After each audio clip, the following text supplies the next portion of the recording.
So thank you for joining the Shelley Conference team for the final of our online Shelley 200 live roundtable events. I'll hand over to the chair for this event shortly, but I just want to say on behalf of the conference team, so that's Amanda Blake Davis, who's here, Bish Coffey and Paul Stevens and me, that we're so glad that you've joined us virtually for these events. We've already had the chance to discuss so many things: Epipsychidion, Shelley and Travel, the Jane poem, Shelley and Fragments, and of course, Shelley the Revolutionary. Don't forget that this has all been building up to the conference on the bicentenary of Percy Bysshe Shelley's death on the 8th of July, 2022 at Keats House, Hampstead in London. The full programme is out now and registration closes next week. So if you do want to join us, please hurry. We'll put the link in the chat to our website, which has all the information about registration, the conference, and also our recorded previous roundtables. Do use the chat box to say hello, and you can use that to put your questions to the panel later. But I want to go straight on to tonight's event, Shelley for Our Times. I'll hand over now to one of the editors of the forthcoming collection, this really exciting forthcoming collection bearing that name, Professor Omar Miranda of the University of San Francisco. Omar, over to you. Thank you, Anne, so much. Thank you for welcoming all of us here. This is, and thank you to the entire Shelley Conference team. It is so impressive what you all have done, your website, your program, all the talks that you've all planned and organized and have recorded, and of course the upcoming Shelley Conference, which promises to be spectacular. This is the first of 3 events that we are holding for this forthcoming volume, Percy Shelley for Our Times. This event will be virtual. Our second installation will be at the Shelley Conference itself, and then the third will be at the Nasser Bars Conference in August in Edge Hill University, yes, near Liverpool. I don't remember the town it is located in. But yes, so really thank you all for having us here and for all of you joining us to listen to what we have to say. I'm going to share my screen, 1 second. Okay, can you all see that? Yeah, we can see it. Okay, wonderful. Okay, thank you. Okay, so you may have been anticipating this already, but Percy Shelley for Our Times celebrates in part the idea of wokeness. An idea and indeed a woke Percy Shelley, and we mean that in its many senses, right? Shelley figures constant awakenings as both a metaphor and as an actuality that intervenes into a variety of social and political discourses. Queen Mab, for instance, tells Ianthe to awake and shows her how to awake. Adonais, as we know, hath awakened from the dream of life. In the Mask of Anarchy, the sense awakening that was heard and felt leads to the collective English response and refrain that we also all know. Ye are many, they are few. Asia's transformation into light and love in Act 2 of Prometheus Unbound is part of our worldwide woke enlightenment. And if you have any other favorite moments of awakening in Shelley, please feel free to post them in the chat. There are other ways that Kate and I have been thinking about Shelley as a woke poet in our contemporary sense of the term, right? And I'm sure many scholars have been thinking about this for a long time. We can think about his commitments to pro-animal rights, vegetarian and vegan causes, right? Michael Owens argues, for instance, that he was the first celebrity vegan, or his avoidance of sugar in observance of the anti-saccharide cause, or his commitment to Wollstonecraftian feminism, authoring the first feminist epic, as Anahid Narcessian claims when he wrote and published Leon and Sithna, or appending codes and expectations of chivalry and romance through a character like Sithna or Asia, his subversive polyamorous polymorphous sexuality and questioning of gender and sex binaries, the potentiality, poetics, and politics of mass revolt, through poems like The Mask of Anarchy or Song to the Men of England, his sloganeering, his chanting, his poetry for the people, his labor union legacy that starts with the Chartists, of course, and their heralding of Queen Mab as their Bible, a reading of Prometheus and Bound as a first call, as first a call to decolonizing the mind, a resistance to Wordsworthian apostasy, anti-anthropocentrism, his influence on Karl Marx, Gandhi, MLK indirectly. The list really goes on. And I have dwelt on this catalog because it's exciting and it's just a good reminder of the amazing things that Shelley wrote about or experienced or lived out. In our volume, we are going to focus on these Shelleyan novelties of how he's for our times and even ahead of our times. We're going to offer new readings of Shelley's attention to and struggles with race and ethnicity, his interest in gender and sexuality, his understanding of climate and science, his conceptions of disability and ageism, and his attention to the transfiguring agencies of the humanities. As well, we are emphasizing Shelleyan connections between affect and socio-political change, namely ideas about empathy and mirroring, suffering, hope and hopelessness that Gerard will be talking about today, and exile and migration. To our minds, these new readings alone already make this volume, and of course this is from our perspective, makes this volume both timely and appealing. So in one sense, Kate and I, alongside our brilliant authors, have all the tools and blueprints to argue feasibly that in many ways, Shelley is proleptically modern, as he speaks to all of the topics that I have just mentioned and more. However, do want to make the case that we see a different and conceptually tighter argument emerging from the volume, redrawing how we might continue to talk about race, to talk about gender and nature in Shelley through alternative modes of relation that we can find directly in his poetry and his prose. In thinking about the volume's overarching argument, we have been considering Shelley's own understanding of his audiences as multiple, interlocking communities created as cross-temporal, cross-spatial groups of readers.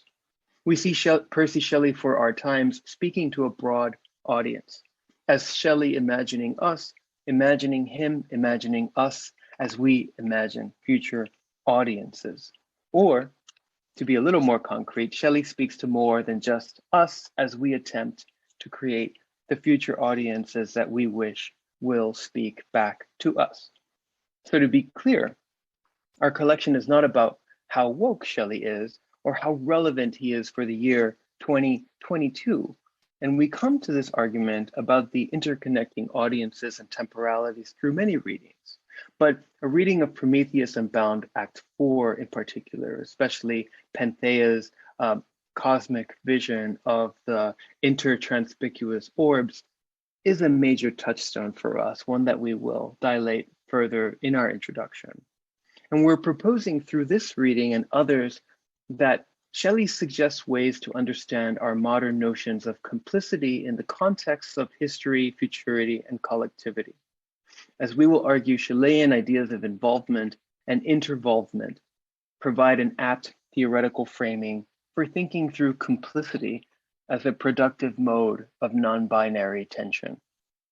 To this end, we have endeavored to, and I'm finishing now and we'll introduce our speakers, we have endeavored to produce a volume on Shelley for our times because he gives us a vocabulary and theoretical grounding to speak about intervolvement with both problematic values histories as well as long desired systemic change.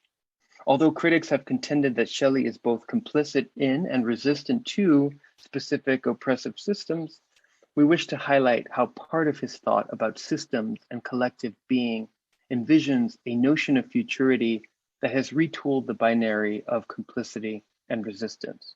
Shelley offers a model of multiplicity and interconnectedness through which beings and communities are made and remade perpetually through new junctures, temporalities, and zones of possibility. And here we think specifically about the thousands of orbs. In this endeavor, we are indeed indebted to post-structuralist scholarship's sense of the unfinished project of romantic thought that impossibly finds new futures to come. We are interested in moving through or extending that sense of post-structuralist antagonism that has the capacity to conjure multiple temporalities and worlds that are something other than post. This volume seeks to read in Shelley those materials and the methods that have the capacity to move us into new alliances that reorient future times and without flattening difference or relation. And with that, I have very pleasure of welcoming our first speaker, Nikki Hessell, whose title will be, give me a moment so I don't get it wrong, Shelley, Treaty Making, and Indigenous Poetry. I will copy and paste Dr. Nikki Hessell's bio in the chat to give us all more time for conversation. And with that, I am delighted to welcome Dr. Hessell. Morena, everyone. Thank you, Omar and Anna and Amanda and everyone else who's organising these wonderful sessions. I'm coming to you from Ngāti Tō Rangatira and Te Atiawa's land here in Aotearoa, New Zealand. I'm also coming to you from the future, which is kind of apt in terms of what Omar's just said about Shelley, because here it's Wednesday. It's Wednesday the 8th, very early morning and very early winter in Aotearoa at the moment. I'm just going to share my screen so people can see the slides for my talk. Just a moment. There we go. I hope it's visible to everyone. All right. Yes, so as Omar said, my talk is about Shelley, treaty making, and Indigenous poetry. When Mary Shelley added the posthumous title England in 1819 to one of her husband's sonnets, she localized the terrible consequences of unjust and failing legal and political structures in a particular country in 1819. But the implications of Shelley's poem and its diagnosis of a failing governing order reached far beyond England, given that colonization and imperialism had created forced, negotiated and voluntary relationships between the English and peoples all over the globe. What did it mean to be subject to Shelley's golden and sanguine laws which tempt and slay if you had been colonized by the English and were now entangled in those laws? How could you maintain an effective treaty-based nation-to-nation relationship with an old, mad, blind, despised and dying king? Or expect long-term kin-based reciprocal justice from princes, the dregs of their dull race? My paper today and the wider chapter from which it draws explore the way in which Shelley's verse speaks to or influences two kinds of texts: the treaties between the various Indigenous peoples of North America and British or settler governments, and Indigenous authored poetry that interacts with those treaties. I begin by conceptualizing 1819, an iconic year in Romantic studies, as a treaty year, one in which Shelley's England in 1819 and The Mask of Anarchy, despite their apparent focus on domestic politics, can be read alongside major global diplomatic events that occurred in settler Indigenous relationships in North America, such as Treaties 21 and 27 in British Canada. In these documents and the negotiations around them, repeated reference was made to the status of the British monarchs, their moral standing, and their intergenerational relationships with Indigenous peoples, at exactly the moment that Shelley was suggesting that the British Crown could not be trusted on those terms. I argue that while Shelley's poems and these treaty negotiations do not directly engage with each other in their moment of composition, they can be read intertextually in terms of the moral and legal failings of the British state that Shelley's poems diagnose as part of a global political culture. I then turn to the poems of the 19th century Cherokee writer Tukwasti, or DeWitt Clinton Duncan, to use his English name, whose different allusions to and adoptions of Shelley's 1819 poems demonstrates, I will argue, that Indigenous poets were interpreting poems like The Mask of Anarchy as highly relevant to their contemporary concerns about broken treaties, even as they operated out of different cultural traditions and with different treaty breaches in mind. The chapter version of this works with a wider range of Indigenous poets, but in the interest of time, I'm just going to stick with Tukwasti as my example. Finally, I'll comment on what these connections from 1819 mean for treaties and Indigenous rights today. Since the Indigenous poets I focus on in this chapter are all either Muskogee Creek or Cherokee, I choose to take my critical and methodological guidance from scholars from those nations. Muskogee Creek literary critic Craig Womack has noted that in terms of literature and context, it is just as likely that things European are Indianized, rather than the anthropological assumption that things Indian are always swallowed up by European culture.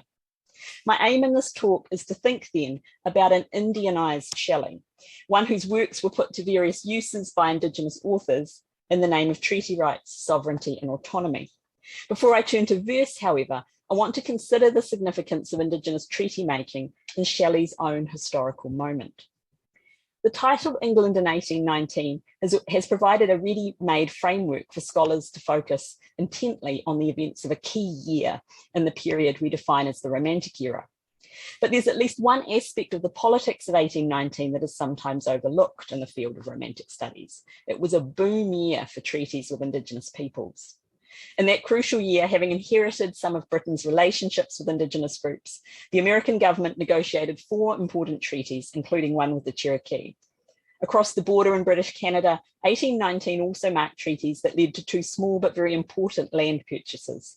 The Longwoods Treaty, now known as Treaty 21, signed with the Mississauga on the 9th of March, 1819, and the Rideau Purchase, now known as Treaty 27, also signed with the Mississauga on the 31st of May of the same year. It is these latter treaties, signed by the same British government that Shelley was excoriating, which I wish to focus on first in order to consider the global dimensions of Shelley's England in 1819.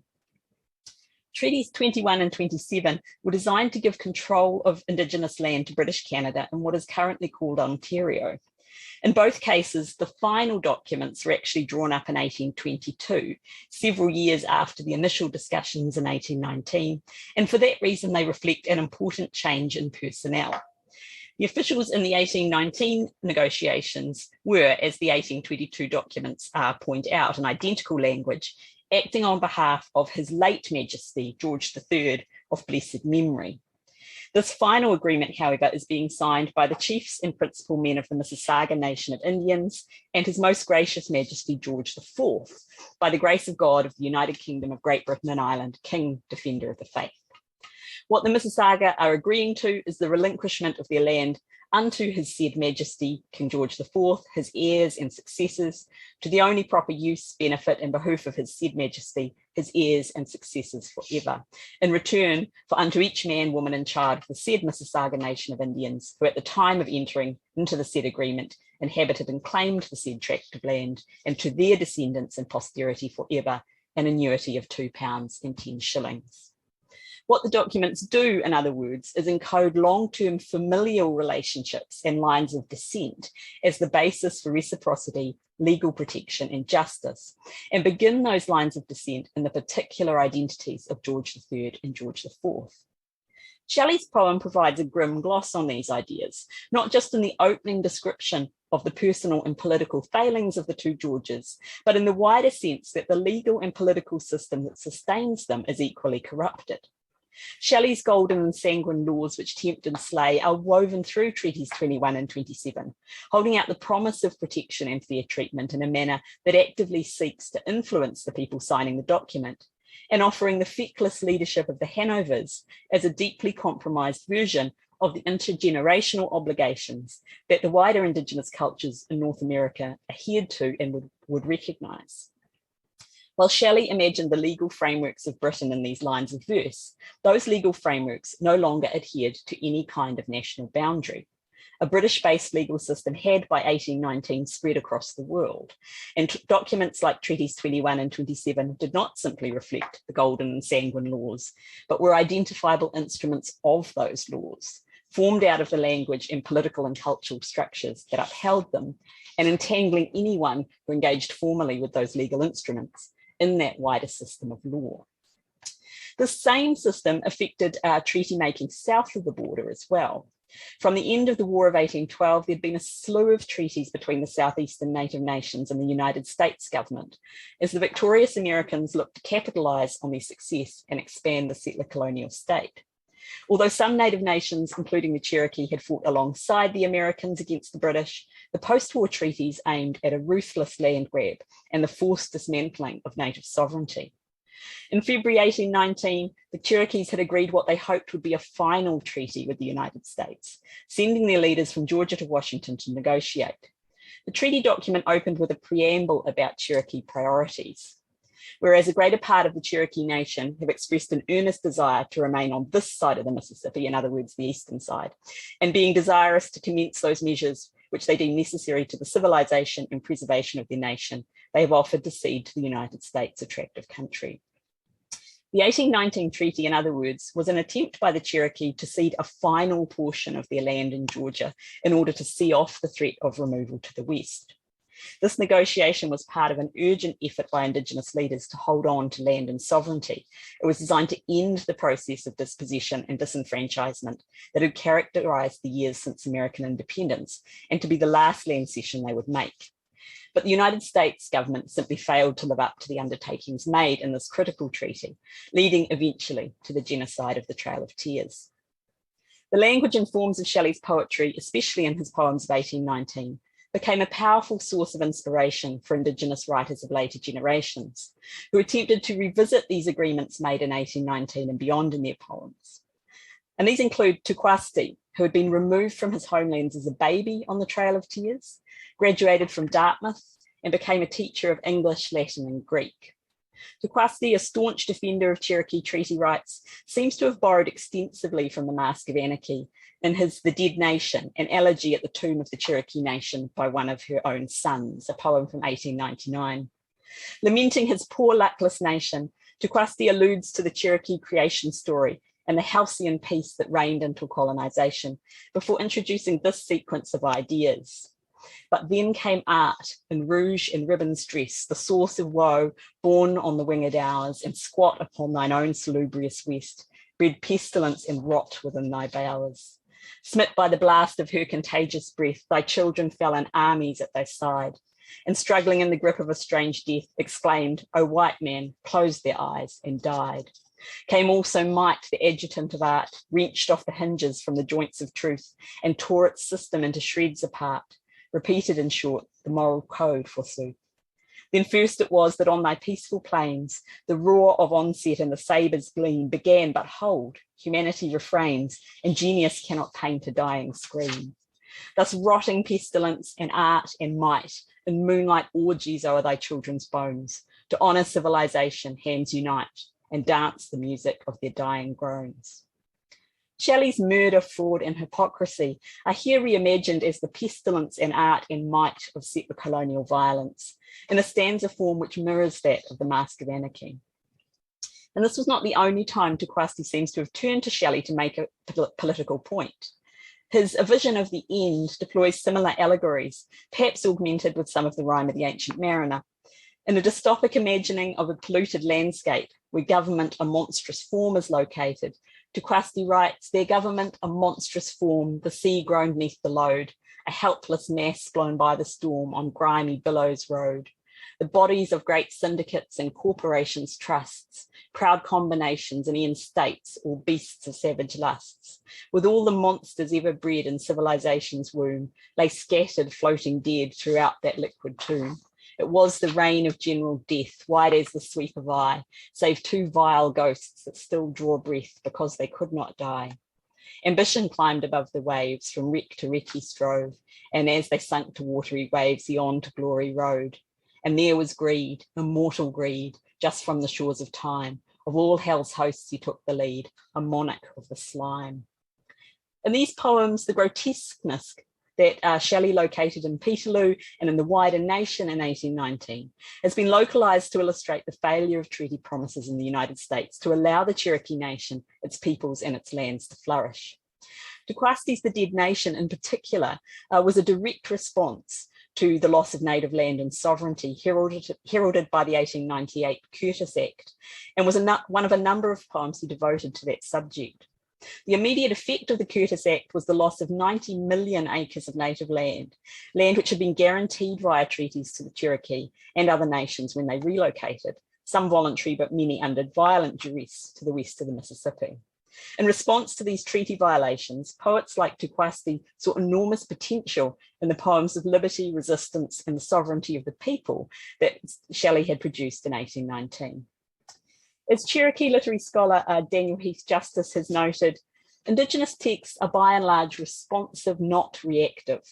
They are at least as concerned with developing or articulating relationships with, among, and between Indigenous readers as they are with communicating our humanity to colonial society, if not more so. Indeed, I'd go so far as to argue that relationship is the driving impetus between the vast majority of texts by Indigenous writers. Relationship to the land, to human community, to self, to the other than human world, to the ancestors and our descendants, to our histories and our futures, as well as to colonizers and their literal and ideological heirs, and that these literary works offer us insight and sometimes helpful pathways for maintaining, rebuilding, or even simply establishing these meaningful connections. Justice's comments are useful for conceptualizing what poets like Tukwasti were aiming to do in the utilization of Shelley. They're responsive to his verses, I would suggest, not reactive, and they deploy that responsiveness in the service of relationships between peoples, lands, generations, and systems. They are similarly responsive to the treaties that guaranteed their rights and sovereignty, just as treaties themselves are, at least in theory, responsive to relationships. So much for the Shelley of the 19th century, but what about the Shelley for our times that this collection imagines? What is the relevance of the poems, the treaties, and the subsequent Indigenous responses to Shelley for our 21st century moment? On the 9th of July 2020, the United States Supreme Court issued a landmark decision around native title and treaty rights. The McGirt decision confirmed that an 1866 treaty between the United States and the Muskogee Creek Nation in Oklahoma guaranteed land rights and sovereignty over their territories in the state. The decision was widely seen as a vindication of the treaty rights of all the nations, including the Cherokee, who had been removed to Oklahoma and other Western states. It was fitting that one of the most widely read responses to the McGirt decision was penned by the current US poet laureate, the Muskogee Creek poet Joy Harjo. In Harjo's New York Times article in response to the McGirt decision, she notes the way justice and time are linked in Muskogee epistemology. The old ones have always reminded us that we will be here long after colonization has worn itself out. An elder explained to me once, pressing her fingers together, "See this?" I could see no light between her fingers. "This is the time since European settlement." Then she spread her arms from horizon to horizon. "This is the whole of time." Harjo does not need Shelley's ideas to speak her truth. The structures of Muskogee knowledge are more than enough. But as Romantic scholars, we can see the ways in which Harjo and Shelley express a shared ideal manifested across different timescales. Ye are many, they are few is a condensed, present-focused expression of the fact that real power lies not with those who currently occupy the offices of state, but with those who are resolute, patient, and community-minded. Literary activism is a crucial part of the spirit of resistance, and it stretches from Shelley across Indian country to Tukwasti and on to Harjo, in a series of vital embodiments of the idea that poets are the unacknowledged legislators of the world. Thank you.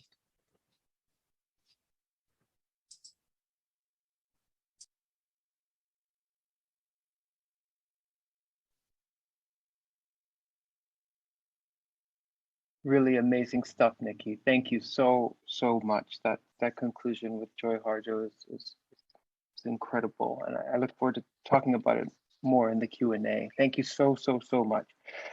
Okay, moving on to our second speaker is Dr. Kate Singer. I will post Dr. Singer's bio in the chat, but I'm delighted to welcome Dr. Singer today to talk to give a paper titled Creatrix Witches, Non-Binary Creatures.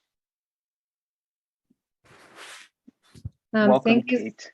Thank you. Thank you so much, Omar and Anna and Amanda and the other organizers. And thank you, Nikki and Gerard, for such inspiring essays. It's really been amazing to work on this project and to be in conversation. Okay, so without further ado, I'll get started. I don't have slides, so I will try to perform the poetry as best I can. Perhaps no topic has garnered as much critical enthusiasm and judgment as Shelley's relation to women, his beloved sibling relationship, his failed first marriage with Harriet Westbrook and subsequent adulterous elopement with Mary Godwin, his proposed menages with Elizabeth Hitchner and Harriet, the polyamorous ploys to triangulate Mary with Thomas Hogg, his emotional affairs with Claire Claremont and Jane Williams, and of course, the many idealized feminine figures in his poems, including, and this is not limited to, Alastor's Veiled and Arab Maidens, Prometheus Unbounds Asia, The Triumph of Life's The Shape All Light, and The Mask of Anarchy's Hope. As ethereal as these figures might be, their puissant femininity stages important allegories for how women might sue for equality. Yet such allegorical idealism distances these female figures from the material realities of women's legal and financial imprisonment. Even more questionably, from a contemporary standpoint, this feminization of freedom, for example, in The Shape All Light's intoxicating dosing of Rousseau, reinstantiates a gender binary that is always liable to hierarchical inequity. Another avenue of Shelleyan gender inquiry to find the queerness in the forms of his bi-curiosity and polyamory has likewise seemed to arrive at a dead end with Shelley's vehement resistance to homosexuality in discourse concerning ancient Greek manners. Yet what has all too often remained unnoticed is the degree to which Shelley's feminine figures are not real women, nor are they really even human. What if we were to read The Shape All Light, for instance, not as simply a disembodied woman, but as a figure for the interrogation of biological, genital, bodily shape as tied to gender? Such a reading would leverage a sense of the non-human or the post-human to understand Shelley's reconsideration of biological sex, delinking it from gender constructions and from heteronormative sexuality. Perhaps no poem interrogates both binaristic systems so enthusiastically as The Witch of Atlas. While we might argue that The Witch recapitulates Shelley's typical female, white, unraced revolutionary figure, this Apillion plots the witch's non-normative birth without genital penetrative sex, and then her creation of an unsexed being. This double creation narrative rewrites constitutive creation myths of sex and gender, their birth alongside the birth of the Imperial West. As much as Shelley was influenced by Mary Wollstonecraft's feminism to create equality between the sexes, what may be even more important is his reading of the creation myth in Mary Shelley's Frankenstein, as well as their mutual thinking about contemporaneous gender, sex, race systems. His use of post-human creation, I'm going to argue, undoes the category of the human, including its imbrication of racial and gendered logics in ways that are already speaking to our contemporary resistances to anthropocentrism and neoliberal humanism. At the end of the talk, I'll also intimate just a bit how the bodies of the witch and her creatures as a live image and moving shape, that's the language that Shelley uses, that they become queer media for a rebuilding of gender, sex, race, and what it might mean to circulate those new ideas then and now. To reroute creation myths that center white man and therefore subordinate women and those who do not fit into binary gender schemas, Shelley necessarily locates the witch before Enlightenment, liberalism, and modernity's reason, which Sylvia Wynter reminds us created the myth of modern man. At the very start of The Witch of Atlas, Shelley is at pains to implot the witch in a time before the instantiation of error and truth. So here are the first 5 lines of the poem. Before those cruel twins, whom at one birth incestuous change bore to her father time, error and truth, had hunted from the earth all those bright natures which adorned its prime and left us nothing to believe in. ... The poem begins in a time and space where the oppositional categories of error and truth do not yet exist, in a time before rational or empirical truth could dispute superstitious error, in a time before man had come to deify himself as the exclusive human. Wynter theorizes and I'm saying that this is suggestive for this passage, that the birth of truth enabled man to be separated from the primitive, animalistic, and chthonic by securing his identity in two forms, and this is Winter. One ratiocentric, so rational man, and still hybridly religio-secular, the other purely secular and biocentric. And so kind of obsessed with the biology of the body and evolution and the kind of reproduction of the white species. These respective definitions of man one and man two plot the othering of the global South through two shifts that take place during the Renaissance with rational man and then during the development of the physical sciences, which reaches its apex with Darwinian evolution and theories of biological race. The witch, as the natural, supernatural, feminine focal point of the poem, engenders a narrative that potentially redraws the trajectory through man one and man two with an alternative creation myth of the witch and her progeny in a global, remythified world. The witch's Grecian origin, birth story, or story of creation would at first seem to reiterate man one and two, both with its Hellenistic enthusiasm and the witch's Apollonian father as god of light, logic, and reason. The witch comes into being when the sun kissed her mother, one of Atlas's nymphs, with his beams. Often read as a Grecian rape, Shelley may be recycling Shakespeare's The Tempest with its drama of political, rational Western man's colonization and absorption of non-Western magic. As Prospero had enchained the ambigendered Ariel and learned bookish arts to steal Sycorax's birthright, Apollo rapes a nymph to create a hybridly raced witch, stealing magic from indigenous beings through reproduction and miscegenation.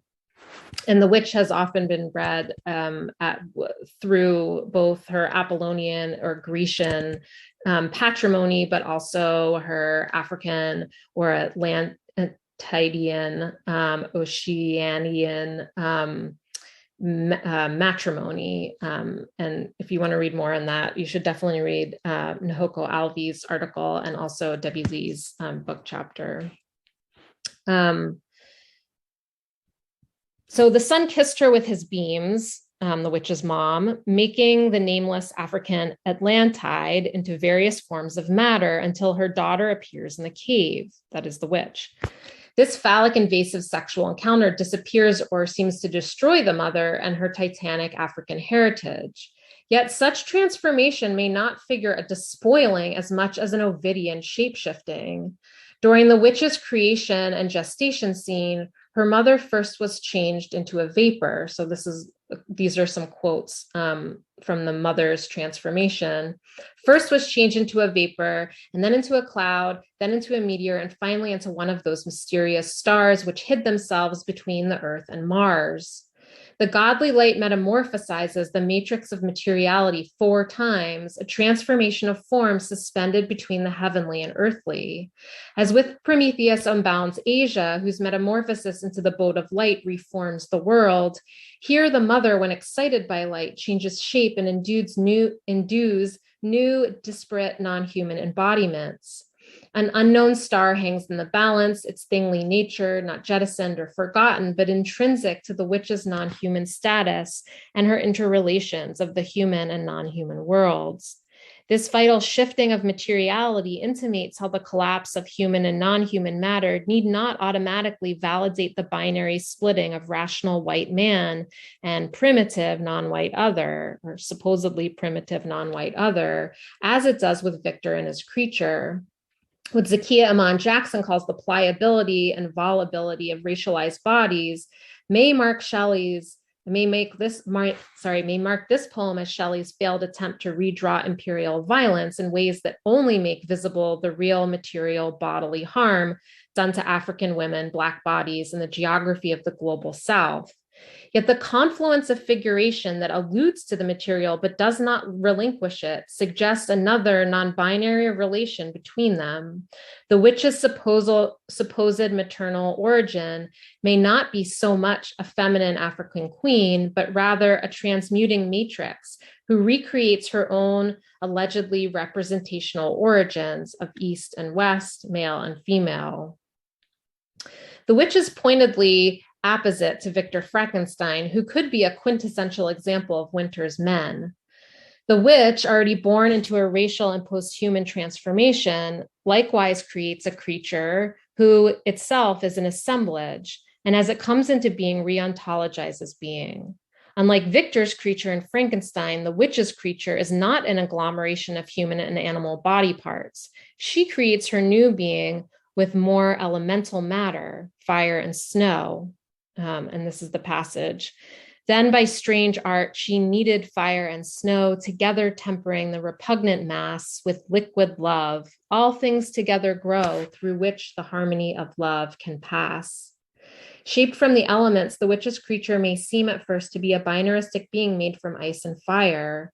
This combination of icy cold and vital heat resonates with what Thomas Lacour describes as the Galenic one sex model, a model endemic in Ovid and Lucian, influenced by Hippocrates and Galen respectively.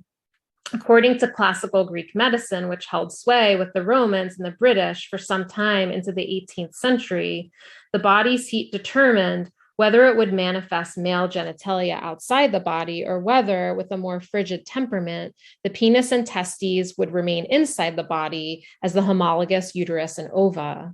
A hefty and abusive discourse circulated in 18th and 19th century medical literature around those with intersex conditions who were termed at the time hermaphrodites and who often served as medical or legal test cases to reestablish either social gender binaries or sexed ones. So where I'm kind of going with this is that Shelley is kind of resisting both these he's resisting this model of sexuality, as well as he's resisting other kinds of like binaristic models of race as well. And I'll get to that in a little bit. Returning to the creature's composition of hot fire and cold snow, we might then read the creature as being created from equal parts heat and cold in a kind of continuous puberty or sex fluidity. The witch's tempering, the harmonization of cold and heat with liquid love, needs the binary into something not so much unitary as harmonic, having constituent elements arranged in pleasing multiplicity as multiple materials, qualities, or tones are layered, woven, or sounded together. That infamous Shelleyan binding agent is material and discursive, human and non-human, non-binary in myriad ways. Liquid love figures a metalepsis for non-binary fluidity itself, at once the harmonization of distinct qualities, heat and cold, and the continuous extension of now non-opposing, agglomerated yet unsubsumed differences. Shelley gleans some part of this fluidity and ambiguity from his romantic Hellenism, as Roman understandings of sex gender often tied together bodily and social shiftings, particularly in cases of male effeminacy. Ovid's metamorphoses include numerous stories of shifting sex, from the escape of women into non-human bodies, Daphne, granted prayers for women to become men, Ianthe, unexpected cursed encounters in nature, Tiresias, and of course, Hermaphroditus's attempted rape by Salomachus. And the Hermaphroditus myth is the one that Shelley is most clearly working with here. Such crossings complement Diogenes' account in the Symposium, which Shelley translated, of an 8-limbed third sex. And the witch's creature might seem to posit a Platonic reversal of that, as the metamorphosis of Hermes and Aphrodite's son, Hermaphroditus, plots a fusing of his masculine body with Salmachus's. And this is Ovid, a two-form fold so that they could not be called male or female and seemed neither or either.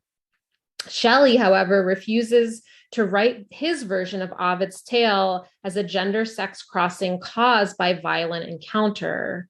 Neither is his creature simply born this way, like Lucian's account of Hermaphroditus. So here's his account. A sexless thing it was, and in its growth, it seemed to have developed no defect of either sex, yet all the grace of both. Its gentleness and strength, its limbs were decked. The bosom swelled lightly with its full youth. The countenance was such as might select some artist that his skill should never die, imaging forth such perfect purity. Though the witch calls it hermaphroditus later in the poem, as a sexless thing, it lingers in Richard Shaw's non-binary prepubescence, defying developing biological and species boundaries. It exhibits all the grace of both gentleness and strength with a swelled bosom that eventually manifests its full youth and perfect purity. And we could talk about what that kind of word purity is doing here. Even if we were to understand gentleness and strength as feminine and masculine embodiments, the two construct a continuum of motion, the softness of action on the one hand and an intensity of agency on the other, rather than attached to sex organs or to cultural performances. Gender becomes a varying intensity of bodily and affective movement. These movements might be modulated without instantiation into specific performances of biological bodily categories of self-identity or social subjectivity. This passage reveals Shelley attempting to think through his classical but also his scientific interlocutors who were simultaneously inventing their own creation myths of bodily sex, serving as the foundation for gender and the human race.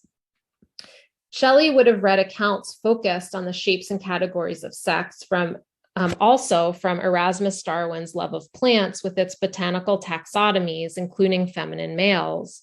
Those flowers, or Gyandria, have many stamens attached to the pistil. Darwin likewise documents the one-house category of monoecia, or male flowers and female flowers separate, but on the same plant. This account of feminine males resonates with Ovid's account of adding the feminine to the masculine, but unlike Ovid's more non-binary neither or either logic, Darwin's scientific taxonomy focuses on the collocation of dimorphic botanical sex organs. So there is this like fixation on the body and on specific sex organs. Shelley, however, pointedly does not reinforce his description of the witch's creature with empirical delineation of sex organs, either in a changeable one-sex galenic mode or in the developing two-sex model of sexual dimorphism. His familiarity with this new model would have come from, among other places, his knowledge of John Abernathy's lectures and William Lawrence's writings. And Lawrence was his doctor, in around 1819. You can correct me on that. And so here is Abernathy. Sometimes both kinds of organs are found in the same vegetable or animal, and sometimes the organs of each sex are allotted to different individuals. This duality, however, seems reserved for plants and animals. Humans become separated as a species via their clear sexual morphological difference. Lawrence likewise asserts there are no essential differences in the organs of generation. Their construction and functions are the same in the various races of mankind. This dimorphic binarization of sex bodies underwrites the unification of the races as a species. And Lawrence talks a lot about Black African women's bodies in order to do this. So just as the comparative distension of Black women's bodies becomes a limit case of humanity. So here we have Black women's bodies and hermaphroditic bodies or intersex bodies become these limit cases in order to secure some kind of idea of the human species. Species distinctions not only depend on comparatively similar bodily morphology, but also an establishment of sex differences that relegate hermaphroditism largely to non-human animals and plant species. Shelley's recovery of intersex conditions then in the creature may be seen necessarily to entangle queer and post-human resistance to racial humanistic bioreproduction, including what Winter would call the myth of man too. Shelley's refusal to call the witch's creature so I'm finishing up here. Shelley's refusal to call the witch's creature a hermaphrodite or even label it as the Greek hermaphroditus until the moment it graduates into the world, perhaps is most suggestive of his refusal of the impingement of deterministic sex-gender discourses on new forms of embodiment and being. My annoying, perhaps, choice to avoid calling the witch's creature hermaphroditus is meant to enact this skepticism. To invoke that name would cement this figure as only Greek in its mythological provenance. Moreover, it would interpolate the creature into the violent and problematic discourse of 18th century hermaphroditism, even as Shelley uses creation stories to pry the body loose from empirical fixity. As the witch and her creation take their riverine, the witch only calls her creature hermaphroditus as it flies off, perhaps as a poem in the world, perhaps as a child into puberty, but perhaps as a being that will escape whatever exclamatory identifications a parent might belatedly try to give it. Its body, ungendered, but now ready to unfurl its wings, made iteratively movable, becomes a medium, a being and its own transmission. And Shelley calls the witch a living image. As the witch and her creation take the riverine boat trip through time and space, so the creature eventually flies from the river into more nebulous ether. Shelley in this way links gender as fluid movement to a medium that might transverse, not transcend, bodily and material boundaries. The witch and her creation urge us to reconsider, to remythify being as reorienting movements and bodies that change over time and space. They ask us to consider how we might recreate the non-binary as our bodies interact with the body of Shelley's non-human poems and are reborn as dreams of future creation. Thank you.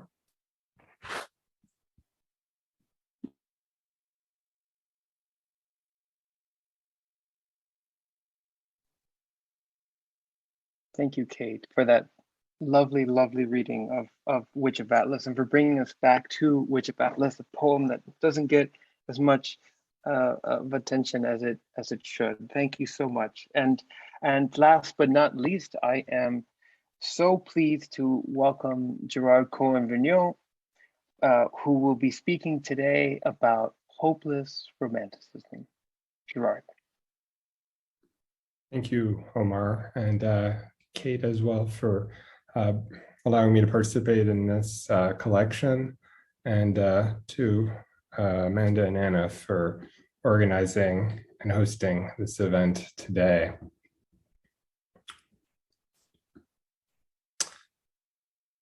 So I'm going to start by admitting the anachronism of my title, Shelley's Hopeless Romanticism. I take this category from the label of the hopeless romantic, which I am using because I think it captures well Shelley and his politics, but it also captures, I think, some ambivalence with regards to, in particular, the kind of woke politics that I think we can read Shelley as being a precursor of.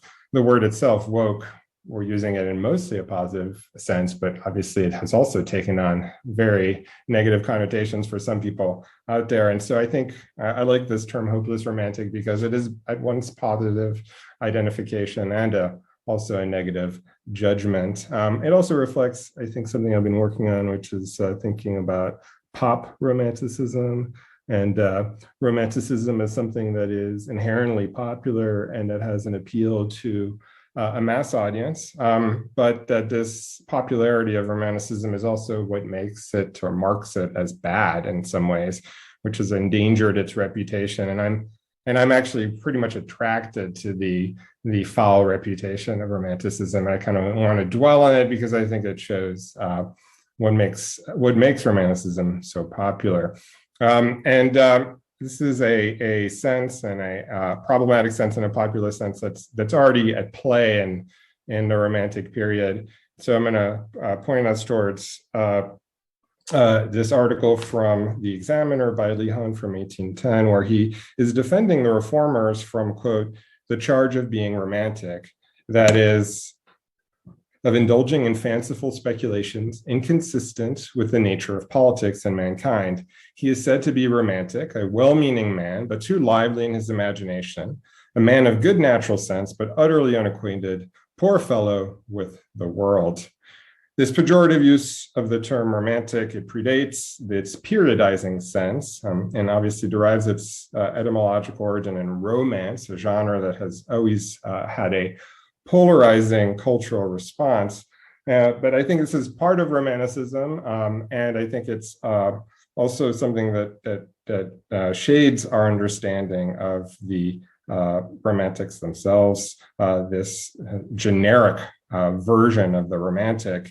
And I say that the line between idealism and fantasy has always been a fine one. And in the case of Shelley, I think his impracticality, sometimes some people see it as a naivete, has always been somewhat embarrassing. And so I want to sort of dwell upon this reaction, the sober reaction to Shelley.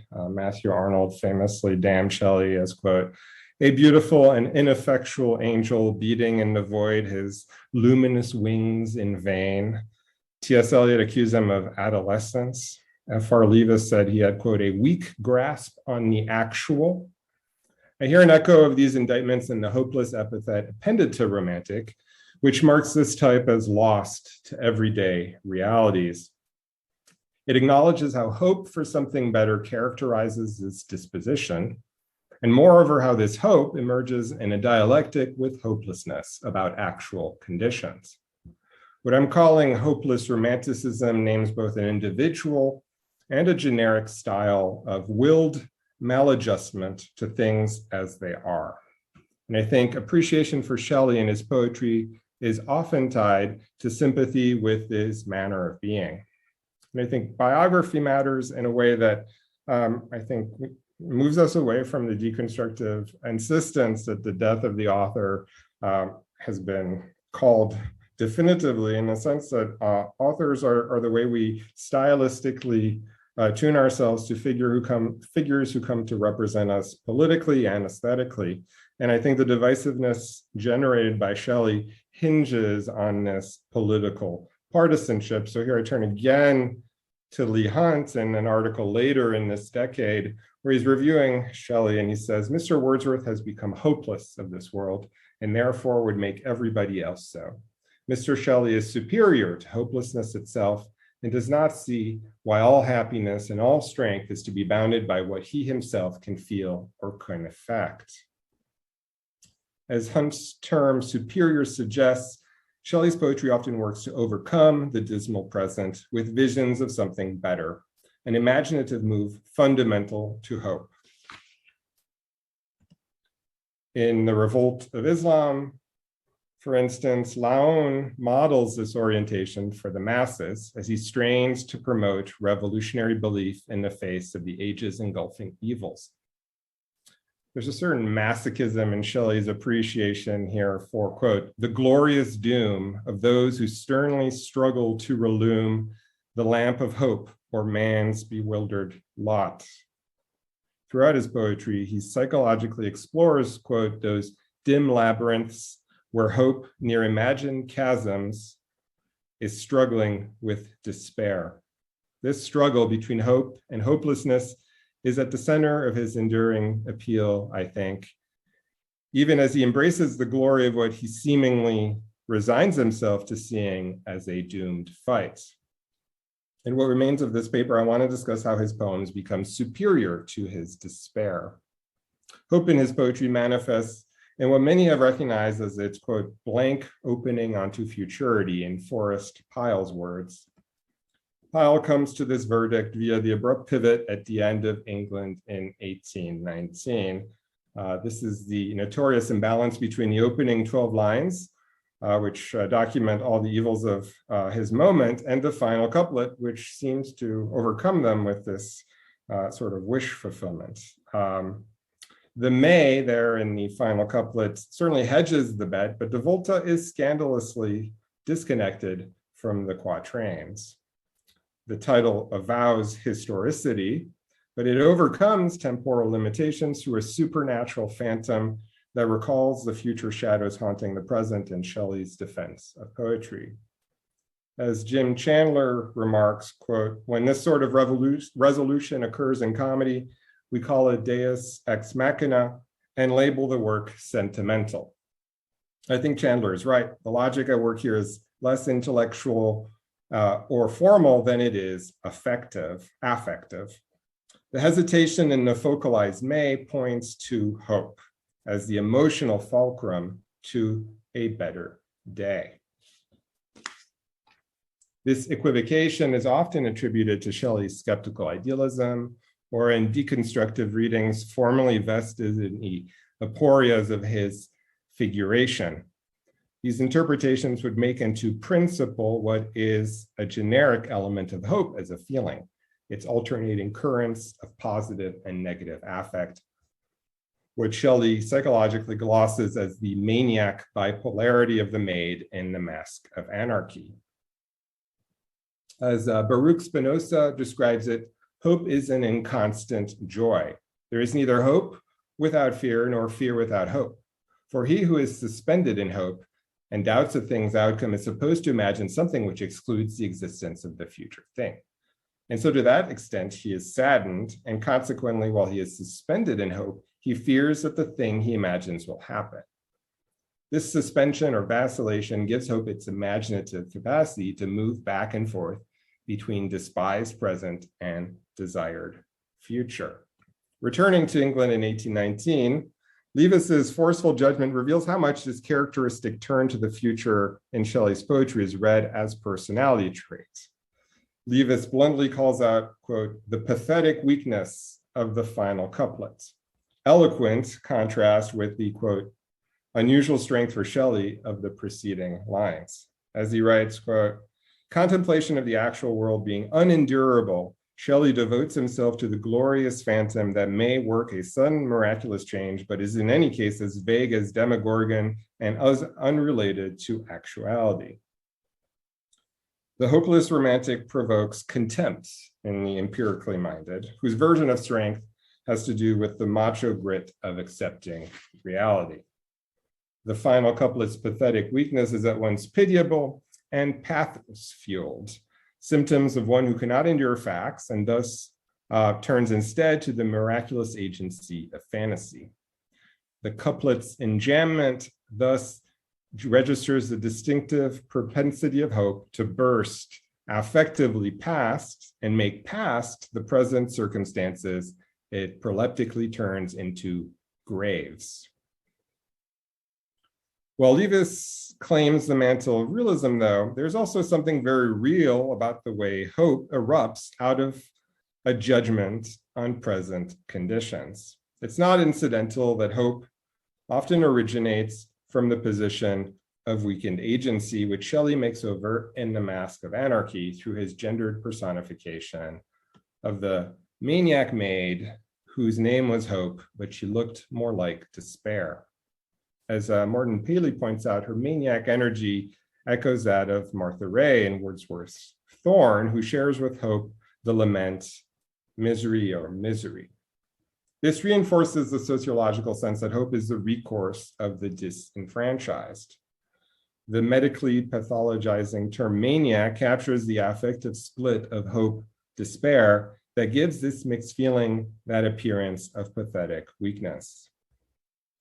Of course, hope's frailty becomes a strength as miraculous as in England in 1819. Hope cannot fight the villains riding toward her, but she nonetheless blocks their passage. Then she lay down in the street right before the horse's feet, expecting with a patient eye murder, fraud, and anarchy. This is often taken as an early case of nonviolent protest, challenging the status quo by physically declining to let things proceed usually. More broadly, we may say that hope represents an affective version of passive resistance, the refusal to pay one's assigned part in the mask of the actual. This is what makes hope agentive, but also problematic, because hope's focus on the distant prospect arrests development. The invocation of feet points at once to the apocalyptic horses, but also to hope giving up use of her own. The verse with its alternating iambic and trochaic feet may continue, but the poem's plot in a sense stops in its tracks here as yet another shape appears to vanquish reality and give way to a prophecy of better times. In doing little but pausing traffic, hope opens up a space for the force of futurity. Tellingly, the shape emerges with the sequential when, the same word that introduces hope, indicating a providential necessity tied to the natural cycle. As in the Ode to the West Wind, the shape grows like clouds do. Its steps pass over human heads as wind, provoking new thoughts. This meteorological emergence suggests that despair seasonally leads to hope. For a winter comes, can spring be far behind? At the same time, these cyclical revolutions do not preclude progressive revolutions. We see this when hope invokes her parentage by Father Time. Weak and gray with waiting for a better day, see how idiot-like he stands, fumbling with his palsied hands. He has had child after child, and the dust of death is piled over everyone but me. With aged time, Shelley again stresses debility and disability, echoing feminized hope's social alterity and physical vulnerability. But if hopes proverbially spring and die eternal, time is also waiting for one hope to survive. As happens when the maid, now serene, gets up again, breaking with past pattern. This progress is procreatively coupled in the poem's turn to its final address, as if spoken by Mother Nature. Men of England, heirs of glory, heroes of unwritten story, nurslings of one mighty mother, hopes of her and one another. This stanza, the only one entirely in feminine rhyme, again genders the agency of hope. The weakness of waiting, expecting, being patient are especially grating to those attached to liberal individualist models of strong sovereignty. But the poem suggests that while hopes are frequently buried under the dust of death, some do cause new stories to come into being, unwritten as they may yet be in their moment. Even as hopes are the individualized nurslings of both time and one mighty mother, they also bind humans in moral compact with one another, a sense awakening. The poem's various terms for anticipation point to the power of expectation. As personal hopes become a shared structure of feeling, they take on the sort of horizon resetting shape that can manifest with hindsight as historical inevitability. The temporal gap between hopes and their later fulfillment in a better day makes it fitting that these poems were published in the 1830s when some reformist demands were finally realized, enacting biographically just the sort of providential trajectory promised by hope. Hopes may have no direct effect in their moment, but their awakening is a diagnosis of despair, and belief in them is, quote, at once a prophecy and a cause, as Shelley put it in a letter to Hunt. Moreover, hope provides succor, allowing one to live affectively beyond one's means. As Shelley's minor poem, Love, Hope, Desire, and Fear puts it, hope, quote, can borrow for poor today from rich tomorrow. A series of parodic banknotes from the 18 teens also makes this point explicitly, even as they play on what Shelley's mask calls the forgery of paper coin. Each promissory note is framed by paper money's promise to pay a sum upon a certain date. But instead of an actual deadline, the banknotes invoke some change, sometimes wished for and other times rebuffed. This note, for instance, critiques the legal system by promising to pay, quote, when the glorious uncertainty of the law shall have ceased and attorneys shall have gained integrity. Signed for, quote, self, simple, and penniless, Simon lost all. Strikingly, this grievance endures. Dashed hopes do not destroy the ambitions they channel because hopes tenaciously recur. The banknote registers the pathos of the simple self that has lost all except hope, invoking paper's questionable guarantee to highlight the insecurity of hope, even as the feeling self continues to imaginatively invest in the promissory when of a better day. Paper promises, like hopes, are tenuous, but their words and the imagined worlds they conjure are sometimes all we can hang on to. Thank you.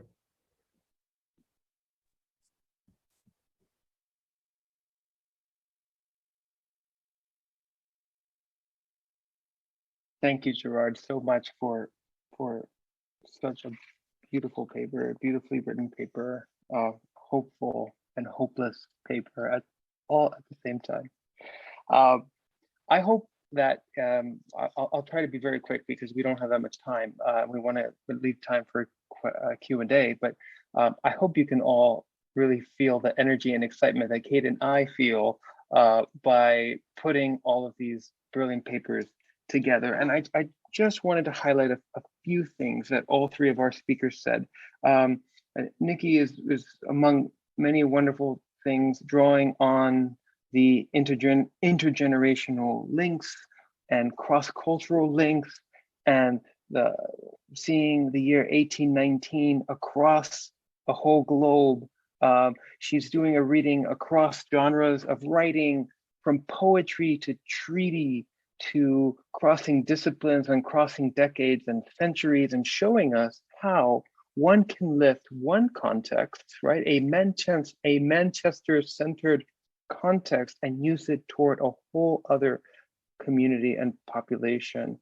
And Kate, in many ways, is showing us a rethinking of binary constructions and heteronormative realities, rethinking a creation myth that undoes the category of the human toward the post-human, looking toward the post-human, redrawing the trajectory in a global remythified story, as she says, rethinking arbitrary categories of identity and dimorphic bodies, rethinking ontologies and its possibilities through one key word, I think, in her paper, which is transversals.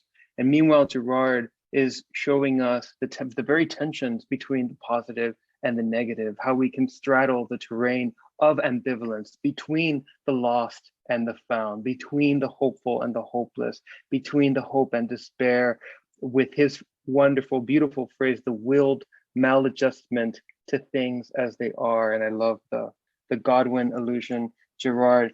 I think the Shelley for our times that we're trying to tease out has to do with these traversals of various mediating layers that might begin from Shelley to his wife, Mary Shelley, and then go from there and from the human even to the post-human, as Kate tells us, right? How Shelley can speak to multiple communities and help us create new relations between these communities, speaking to indigenous populations and poets, speaking to queer and intersex communities, speaking to pop and contemporary communities, or more generally, the hopeful and the hopeless, or a community just looking for hope when none just actually seems to be in sight.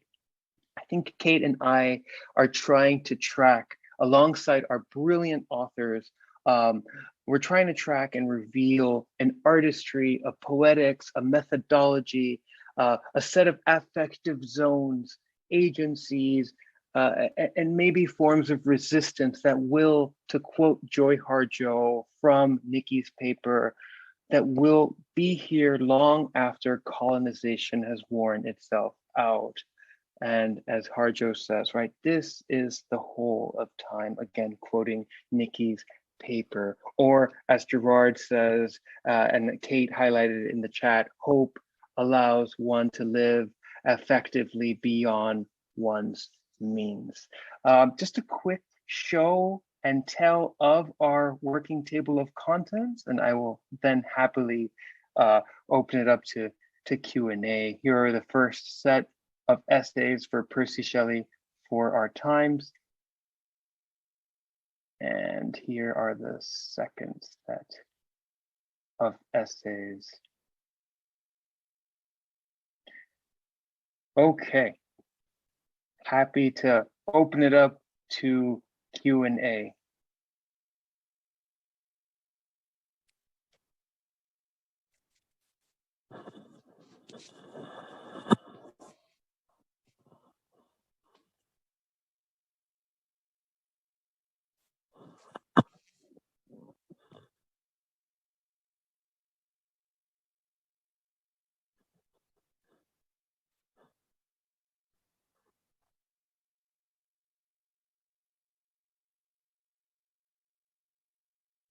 Well, maybe I can start with a very basic question for our speakers. How, and I'm sure we're all thinking about this, how is it that you all came upon your very topics for this paper? Maybe we can get the conversation rolling with just telling us how you came upon your ideas.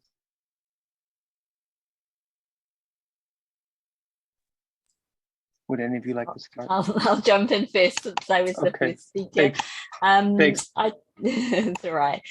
I teach a course on romanticism and indigeneity where I teach the sort of major romantic authors alongside 19th century writings by Indigenous peoples. And in the course of reading sort of widely across different Indigenous writing in the 19th century, I noticed how often there were poems that appeared to be influenced by Shelley, at least on first reading. And I became interested in that question of how Indigenous writers might have responded to Shelley.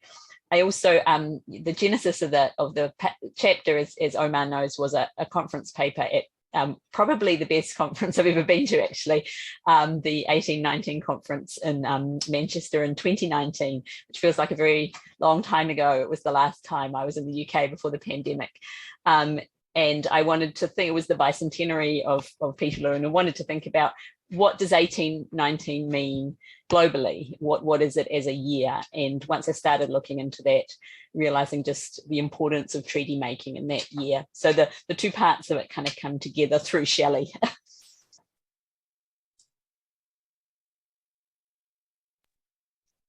Beautiful, thank you, Nikki. Kate, you want to go next? This paper started also a long time ago. I don't remember, maybe 2017, 2018.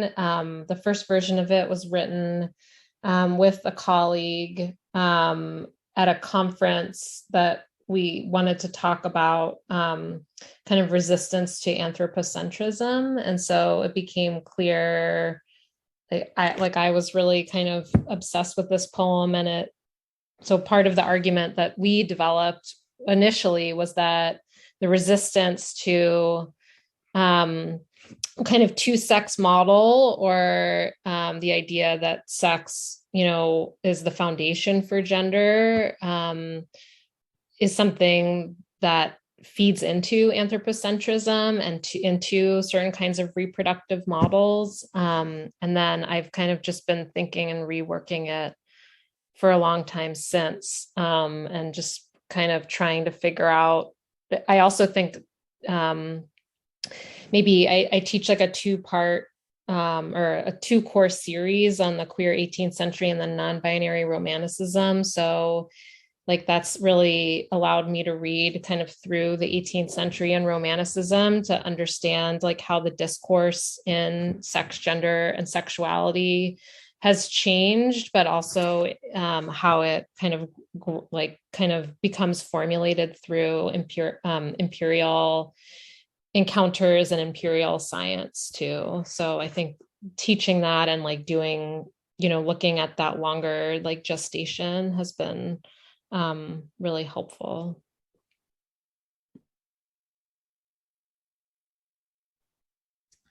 I think as I briefly mentioned at the beginning, I was thinking about a book about bad romanticism, the parts of romanticism that are kind of disreputable. And so, I had various thoughts about various authors, like Jane Austen's, saccharine marriage endings, Byron's misanthropy, Wordsworth's reactionariness. And when I think about Shelley, it's his political idealism is at once deeply appealing, and I've always just kind of admired that sort of forceful investment in making things better. But at the same time, there's something kind of slightly embarrassing about it, because there's almost a lack of self-awareness, or kind of, he doesn't care that other people are going to see him in the way that Matthew Arnold saw him. So I think that for me, that was the origins of this project, is I try to process my own ambivalence to the type that he is, right? And obviously, on some level, I identify with that position of being politically activist. But on the other hand, as an academic, I'm also looking at it with some detachment. I think we have to admit that what we do in academia is not the same as, say, going to Ireland and distributing pamphlets.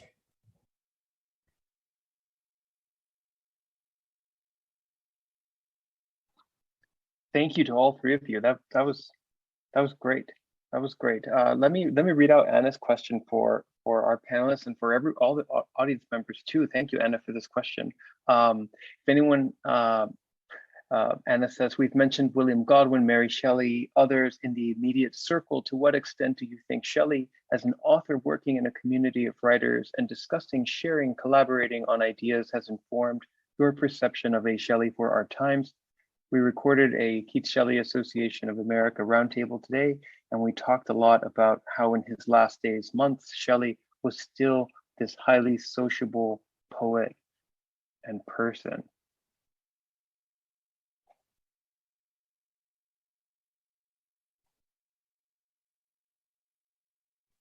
Well, I'm always thinking of Shelley's relation to the politics of his time. So that's why I invoke Leigh Hunt. And I know it's tempting. It's, for literary scholars, we tend to go towards the famous literary authors. But I also feel like one thing about people in their political times is they read the political writers of their day. And I mean, his relationship with Hunt was so important and vital to his life. And so just thinking about, there's a way that to me resembles the way we say cathect onto certain political writers, say on Twitter or in the press, who really come to represent our viewpoints, and who may in fact be minor figures who inspire real writers or important writers, like Hunt did with Shelley. But they also do have this vital force because they represent a common opinion in that time. And so for me, it's often I appreciate Shelley's originality, but I also see in it what he's expressing that's common to a particular political perspective of his moment.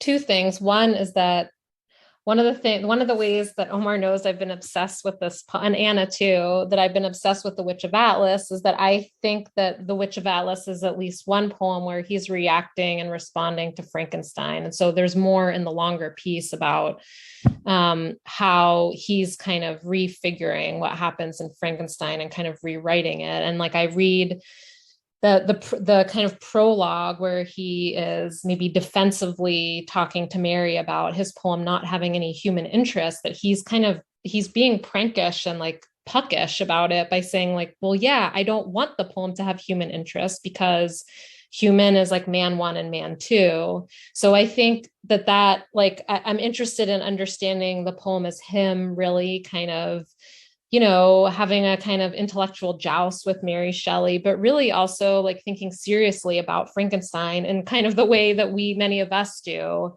The other thing I would say, one of the things I've been trying to work through, maybe some of you have advice, is that, Shelley has so many sources that he's always working with. And so part of the question is so if he's reading Ovid, but he's also reading Lucian, and I think he's pretty, he's also reading Plato and the Symposium. So he's pretty well steeped in Hellenistic ideas about gender sex, which, are not monolithic, but they are tending more towards a Galenic or Hippocratean one-sex model. But he's also reading Abernathy and Lawrence and Darwin. And so kind of more of a two-sex model approach. And so, and I'm sure he's maybe even organizing those differently than I just did. But like, to what degree, like, how is he, like we usually talk about Shelley as being this like syncretist who's kind of like interweaving and combining, right? And maybe like synthesizing. But I'm really curious, I'm really curious to get a sense of how is he putting these different texts in conversation and in relation in ways that we might not, because like we organize them in certain like Foucauldian ways, but he may be organizing them differently. And so to what extent is like, he actually may be privileging a certain kind of Ovidian model or an Ovidian anti-imperialist politics, that he feels is actually more important than something Lawrence or, whoever is writing. And how do like scientific discourses sidle next to like poetry? And so, and again, that's like the way I'm organizing them, but how is he putting these things in conversation, and how is he thinking about these different kinds of texts and stories? How would he label them? How would he organize them? What kind of genealogy or organization would he accrue to them? So I think that that's a really interesting conversation, and one that we could kind of like talk more. I would love to talk more about.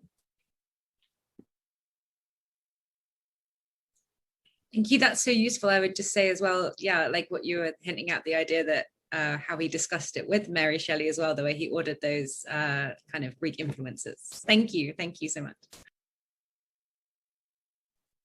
Kate, John Webster, just a quick follow-up, wanted to ask if you've been influenced by Nathaniel Brown's sexuality and feminism in Shelley. Yeah, and I read that a while ago. I definitely was, especially when I was in grad school, and then I put some other people that I've been influenced by as well.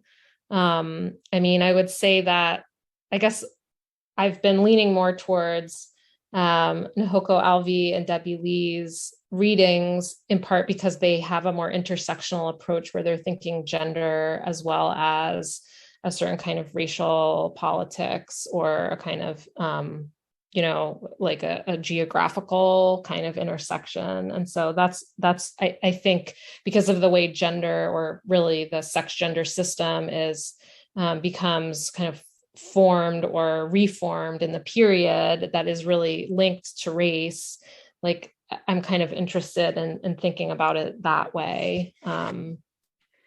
Yeah. Okay, I'll read Paul's question, and it'll be our last question for our panel today. Is there a tendency to emphasize the progressive aspects Shelley's work as being, especially for our times, to the neglect of the regressive aspects of his thought? Are there any regressive aspects of his thought that resonate with the dispiritingly regressive political phenomena of the present?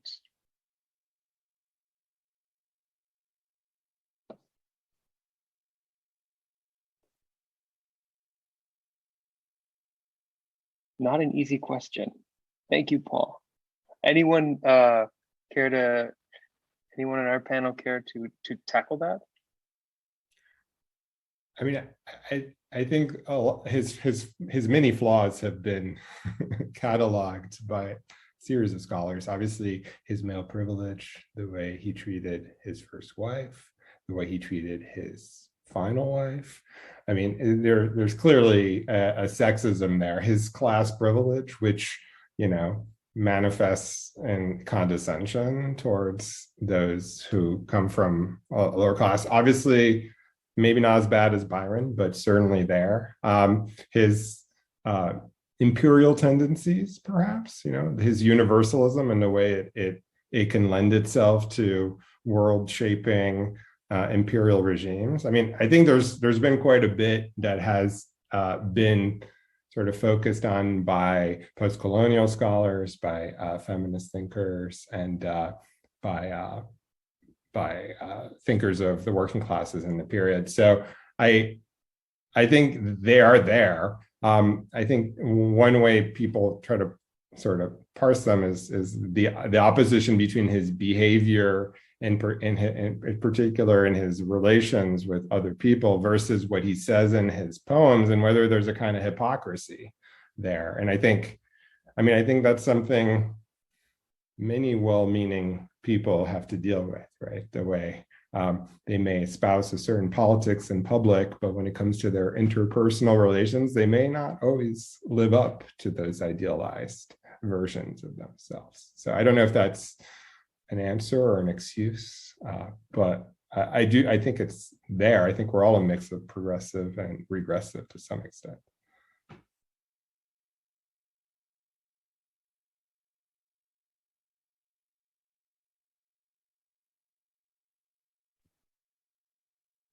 Kate or Nikki, would either of you like to have the final word on this answer, or anything else that we haven't said, the panel?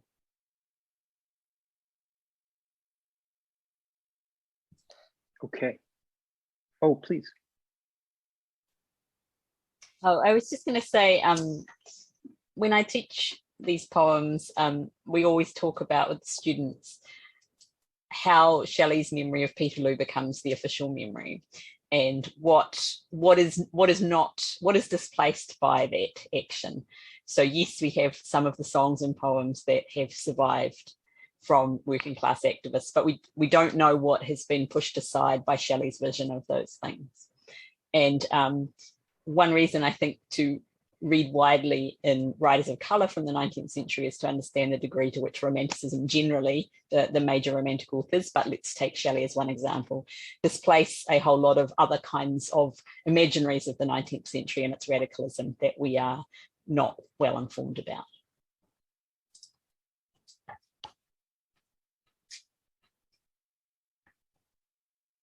Thank you, Nikki, so much. Thank you, Gerard. Thank you, Kate. Thank you to all that came to watch these papers, and for again the Shelley Conference for hosting us and this event, both virtually and later in person at the actual Shelley Conference. The very exciting panel today that will be recorded and will be put up shortly, right, Anna? It should be today or tomorrow. Great. Okay. All right, everyone. Well, thank you very much for coming. Thank you again to our speakers with their brilliant papers, and to all the authors in the Shelley for Our Times volume, and of course, to all of you for being here. Thanks a lot. Omar, thank you very much. Thank you. Thank you, Omar, for wonderful chairing and such a really exciting introduction that got everyone obviously very in highly anticipated mode for the book. So thank you. And thank you to all our speakers for joining us from various time zones to do this today. It's been such a pleasure. Thank you.